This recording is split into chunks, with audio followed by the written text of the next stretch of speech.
মদিনার এক প্রান্তে বাস করতেন এক বৃদ্ধ মুমিন ব্যক্তি। নাম ছিল হাকিম।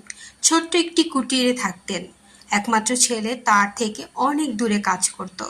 হাকিম ছিলেন আল্লাহ ভীরু, নামাজে কৃপণতা করতেন না, সারা জীবন হালাল পথে চলেছেন।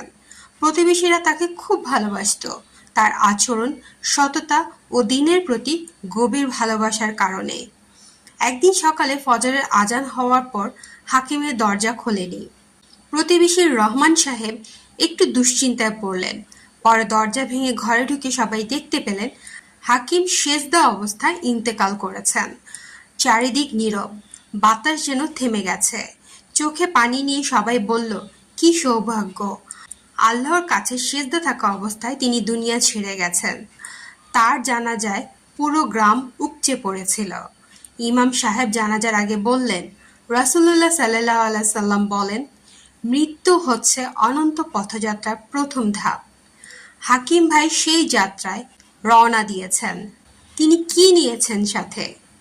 নামাজ, সৎ আমল, আল্লাহর ভয়। আমাদেরও প্রস্তুত হতে হবে। তার মৃত্যুর পর বহু মানুষ তার জীবন থেকে শিক্ষা নিয়ে নামাজে আগ্রহী হলো। কেউ কেউ গীবত, হিংসা, অন্যায় কাজ ছেড়ে দিল। কারণ সবাই দেখল একজন আল্লাহভীরু মানুষ কিভাবে মর্যাদার সাথে মৃত্যুবরণ করতে পারে।